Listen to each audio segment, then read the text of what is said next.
iciza rero iyi jenesi, kandi si jenesi gusa, umuntu wese agomba kuzokumva inzamba iyo ukanguka. Eliya yarahuye n'uwo mwijima, yarahuye n'umwijima w'umuzitanya, ahejeje kwica, ahejeje kurwana n'ububasha bw'umwijima bwo mu gihe cya Yezebeli, yaciye ahura n'umwijima arahunga, aca yisabira gupfa, ngo aryama munsi y'igiti cy'umurotemu yisabira gupfa kubera iki? Umwijima, itiro. Hanyuma ngo mugabo marayika araza aramukuba ati vyuka, vyuka urye wongere unywa. Eliya ngo aravyuka, ararya aranywa, umugabo kubera uburemerezi bw'itiro ryinshi yari afise aca arasubira araryama. Marayika ati haguruka, vyuka urye unywe, urugendo ntirukunanire kuko ni rurerure. Aca aravyuka, yumvise ko urugendo rwagira rumunanire, aca aravyuka ararya aranywa, ngo izo ndya zigendera iminsi 40 n'amajoro 40. Uko niko dukwiye kuvyuka kugira ngo urugendo ntirutunanire, inzamba bushivuga idusange turi maso.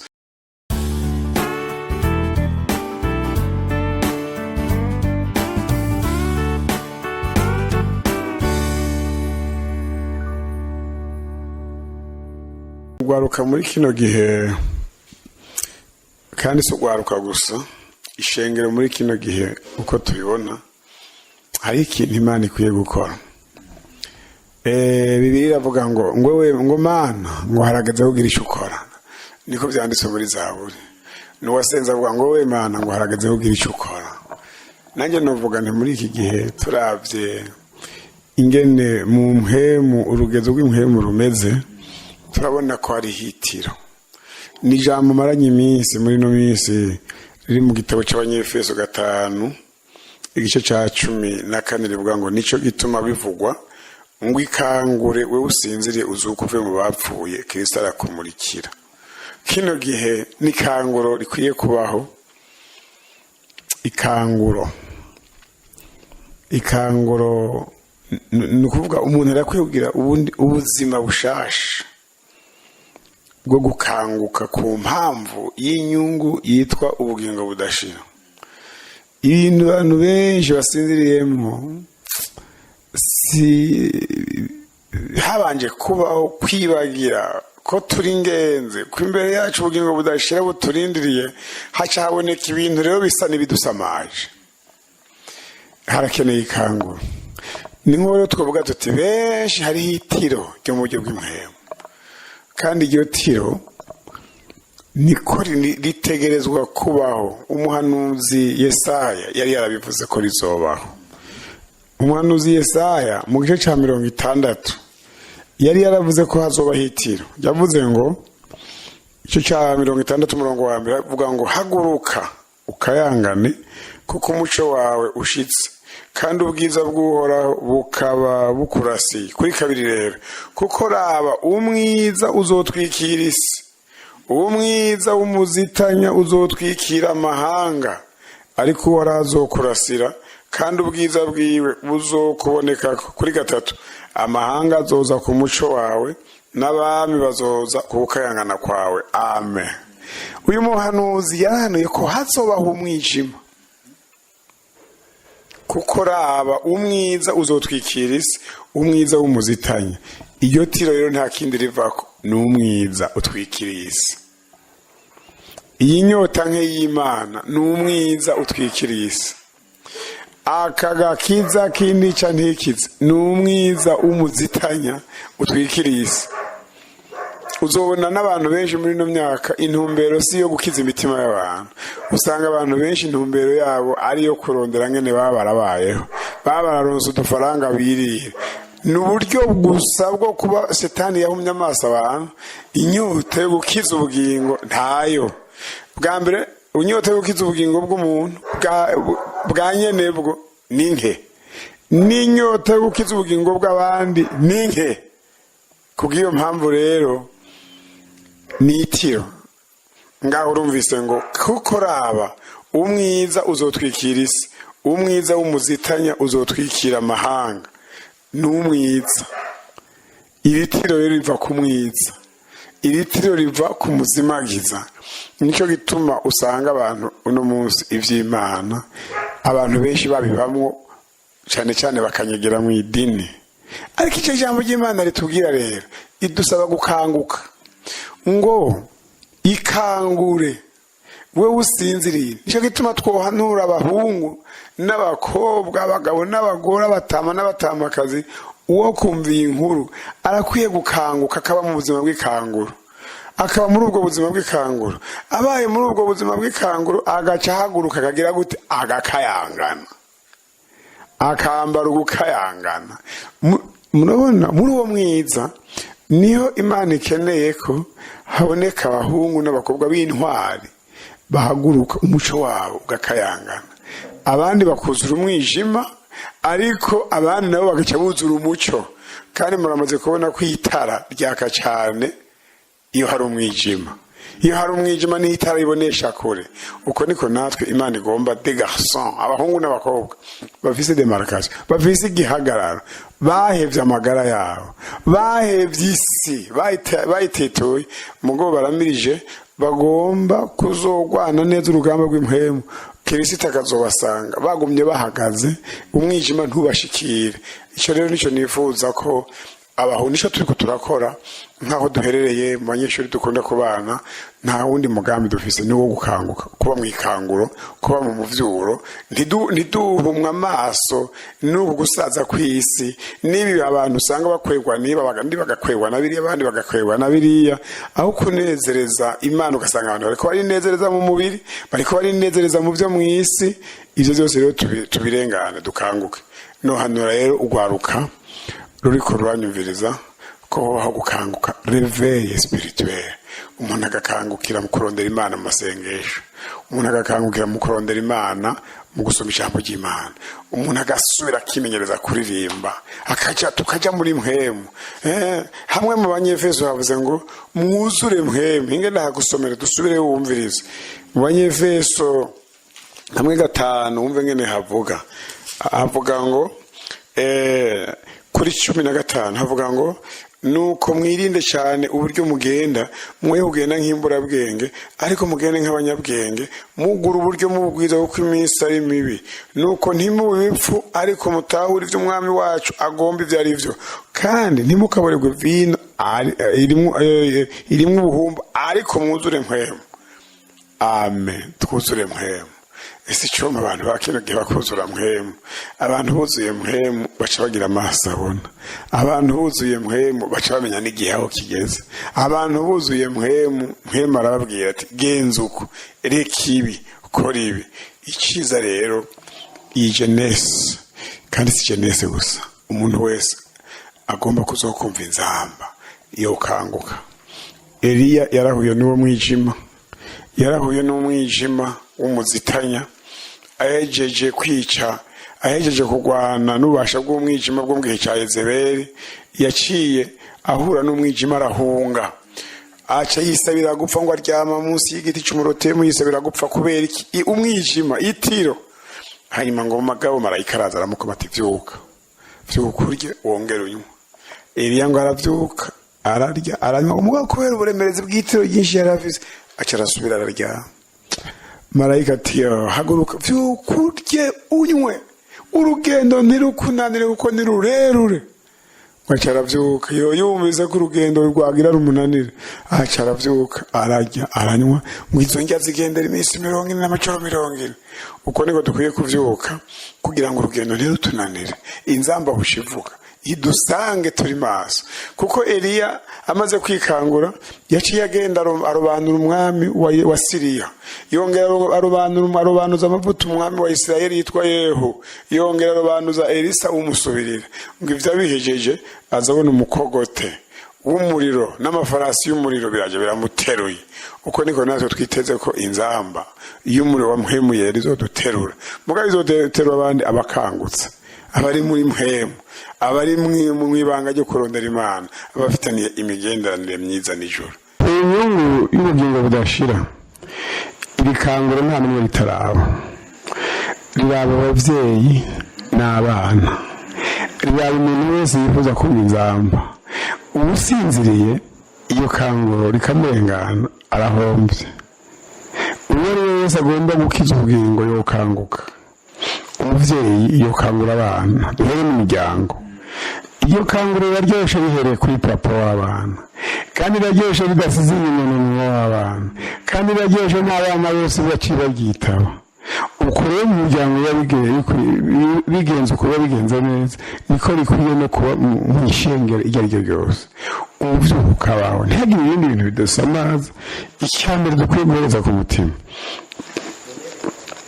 guhaguruka ukayangana. Ikintu gikwiye kutubamo ni uguhaguruka muri no rugendo rw'agakiza. Umuntu wese agakayangana, ukayangana kuvuga ngo haguruka wanka umugayo, ntihagire umuntu n'umwe akugaya. Pawulo yabwiye Timoteyo ati wirinde ntihagire ukugaya ubusore bwawe. Natwe muri no rugendo umukozi w'Imana uwo ari we wese ahagarare yirinde umugayo. Umukristo nawe nyine ahagarare yirinde umugayo. Ntihagire ureka ngo natwe ko agiye mu ntege ngo reka nanjye ndazimusangemo. Namba agiye mu ntege nawe ukazija mu wese murahomvye. Ntabwo yo kuvuga rero umuntu wese nk'uko yahamagawe, umuntu uhamagariye umuvyuka ukwikanga nta n'umwe bitaraba. Jewe birandaba nawe uri kurambaza birakuraba, nta n'umwe gusigaye inyuma. Usigaye inyuma nawe acagira ingorane, kuko umwijima twumvise ngo hazokwaduka umwijima mw'isi. Uyu mwijima umusho gw'inkomezi za Satani urimo umushozi bwa dayimoni. Ntabwo uzosanga umuntu kubera uyu mwijima, uzosanga abaririmbyi barimba muri korali imwe bankana. Ubu bapfiki bari bakwiye gupfiki, nta kintu na kimwe cyo gupfa. Umwe bavuga iburasirazuba ubundi uburenganzira bakaba bahaniye ngaha. Mugabo umwijima ugacuza ukabasekanisha, kubera kubasikanishije barasinziriye. Atanga umwijima wari kubasikanya ntacyo bari gupfa. Ugasanga umukozi w'Imana na mugenzi we barafite n'ibyo bapfa, bari gupfa iki? Ntacyo bari gupfa, kuko uwo mwijima niwo usekanisha abantu n'abandi. N'ayandi twese turiko turiruka muri kuruwari, niwe ngaho wenda ngaho tugomba gushika kuri arive, kandi umuntu asinzire ntashobora kwiruka. Dusabwa rero kuba maso kugira twiruke atawe uri karase ku wundi, mugabo twiruke tugenda tugana Siyoni. Nishoneza rero ko umuvyuro iyo umuntu wese arakwiye gukanguka, agasubira akaraba ngene yatanguye, akaraba ko yatanguye neza, akaraba ko atagabanukiwe mu kwiruka mu buryo bw'umuhemu, akaraba ko atabyamusamaje. Urabona hari umugabo witwa Dema, ngo bari birukanye na Pawulo, bari mu rugendo nyine na Pawulo. Mugabo mu kindi gihe Pawulo ati Dema yarantaye yigiye i Tesalonike carana. Hari ibyari byamukoze i Tesalonike ntiyasubira gufatanya na Pawulo. Urumva rero i Tesalonike ntibidukwege, ahubwo tugumize amaso ku bugingo budashira. Impanuro ya nyuma rero ntihanura abantu. Ijambo y'ubutumwa bwiza bwa Luka 12. Abazomwumviriza bose ico bahanura ku bijanye na kino gihe c'itiro mbona ryuzuye isi. Kandi mwumvise ko umuhanuzi yari yavuze ngo isi izotwikirwa n'umwijima. None uwo mwijima uri mw'isi kandi dushobora kubera kayangana, naho hari umwijima dusaba kayangana. Kandi tumuvuze ngo umuco wacu amahanga azobona aca dukurikirana, atubwira ati turangire natwe ngo tugendera muri uwo muco. Ico rero hano ni ijambo imutugiza bwa Luka 12 ku murongo wa 35 bavuga ngo tube maso turebe databuja, mwame mukenyeye kandi amatara yanyu yambi yaka, namwe muse n'abantu barorire shebuja igihe agarukira ava mu bukwe. ngo niyaza akaramutsa bacira mu ngururire. Hahirwa abo bashumba, abo shebuja azoza agasanga bari maso.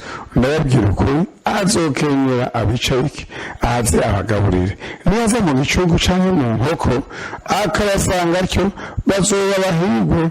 Kandi mumenye iki, yuko yabanye n'urugo yari asanzwe azi igisuma kiziramo yogavye, ntiyokunze ko inzu yiwe yimbwa.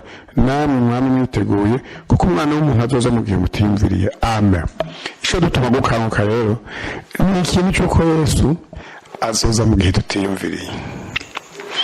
Nta muhirwe n'umwe, nta munyabwenge n'umwe wo kumenya ngo Yesu azoza ryari. Kubw'iyo mpamvu rero umuntu yobaho ari mu ikanguro. Murumvise ngo hahirwa abo bashumba bo shebuja azoza agasanga bari maso. Ryakanguro rero ni iryo yo kuba maso, ngo ajye mu yuko ajye mu gicugu. twumvise inkuru z'umuntu umwe ngo yari yaragize imigabo yo guteramira neza urugo rwiwe. Umuntu umwe yanganira ati jewe data yari gitangaza ati data mbyara yari yararondeye nyine yoteramira urugo rwiwe ati arabuteramira kugira ngo ntibamwiba ati kandi bigeze bamwiba ati igihe cyose saa yine y'ijoro yaca ava mu nzu akagenda ku musozi ku nama agaterama ati ijoro ryose rero akiyicarira ngaho aretse ko atagisuma kiza kumwungurira urugo. Sinzi ko ibisuma byatevye bibihanahana bikabivuga nta muntu n'umwe yigeze aza kumwiba. Ibaze rero umuntu ashobora guteramira urugo imyaka 40 igahera ntiyigere yibwa. None ibyo tuzo tubera akarorero ko guteramira uyu muntu w'imbere, uyu muntu w'umuhemu, uyu muntu w'umuhemu tukwiye kumuteramira. Mwene ubwo ngo ntazi umunsi gisuma kizirako ubwo mbewe kutibwa mu rugo rwawe ucubora amaso mu guterama ukabera amaso urugo rwawe. Icyo gituma rero Yesu yavuze ngo natwe twame dukenye amatara yacu yamuraka natwe tuse n'abantu barebeshehuje igihe agarukira ava mu bukwe neza akaramutsa bamwugururire. Uko niko Yesu azoza igitero tutarivuyemo ashobora kubuza mu bukazankumi 10 kijya n'ikimenyetso gikomeye cy'ingene Yesu azogaruka. Batanu yasanze bari maso, batanu nabasanga basinzire kandi basinzira atamavuta bafise. Nico gituma rero dukwiye kuba maso, abakuriho cy'Imana bakagisubira kubikora mu nkomezi, abakorana bagakorana mu rukundo, abaririmba bakarimbira muri muhemu yera, abasenga bagasengera muri muhemu yera, atayindi ntumbero kiretse kusosanga bahagaze neza. Ntihagire izindi nyungu zose umuntu yorondera akarondera inyungu ziciye mu kuri no mu kugororoka. Ibintu byose bije biciye mu manyanga umuntu akabireka kuko ntacyo imbere y'abantu bizohaseruka bizosha biciye mu manyanga ntibizosha. Cyo gituma ngaho ngo mwami mukenyeye igihe Yesu azoramukiriza hose Imana yodukangura ngo azosange turi maso tuje tumwugururire ngo yayigwa y'abashunda abo shebuja azoza agasanga bari maso ngo ndababwire ukuri azokenyera bicarike aze abagaburire. Natwe tuje cyo dufasha mwene data kuba maso tukabera amaso ubugingo tukabera amaso igikorwa umuntu yahawe. Murabona imitwawe kuba bimwe umwe yahawe kiriya ubundi yahawe kiriya umuntu akorera agashinga intahe ubundi akorera agashinga intahe bikamenyekana ngo ijuru yakuza gukora n'abantu barakuza gukorera. Uzorabe iyo abantu bakubona n'imbuto y'Imana umukristo wese bamushimye yene ko afise imbuto nziza ashinga intahe bamwita pasteur umukozi w'Imana. Ariko iyi ntahe imaze guhera imbuto z'Imana zakuvamo iryo zina barabihindura batubeshe mukibazo kwakura muki pasteur byarahindutse kubera iki itiro n'iryo tiro nifuriza ko umuntu wese yovamo kugira ngo Yesu niyaza mu gicugu niyaza mu nkoko niyaza mu mikangura ahazozira hose tuze twitwa abahirwe kuko dusanze turi maso. Icyo nico nifurije umuntu wese tubanye muri aya majambo kandi ngo nkifuriza abumvise intahe batarakizwa ubu banca babanguka bagakizwa kuko hari ibiko birafasha abaza barakijijwe. Abatarakizwa nabo imfashanyo yabo niyi nuko bokizwa. Turabifuje kugira abatarakizwa bari mu itiro birenze ibyo ari itiro mu rwego hejuru kuko baba bibaza ngo ntibabazi n'ibyo barimo. Ariko turagira inama abatarakizwa nabo bokizwa kuko ubuzima bwo ngaha mwizina w'umuntu yobunezererwa nubwo akanya gato. Niyo kimwe n'uwo abo magowe ayo magorwa niyo muza bukizwa kuko nayo nta akanya gato amagorwa nyamagorwa nayo umuntu azobana na shitani bitazoshira. Hanyuma ubuhigwe nabwo nta bundi buhari atari kuzobana na Yesu ibe bitazoshira. Mwe turifuje ubutumwa buzoshika umuntu wese yikangure utari bwakizwa kizwa adakijwe nawe yiyambure ibimuremere bitagira ikimaze asubire aje mu ihiganwa asiganirwe ubugingo budashira. Imana ibahezagiye.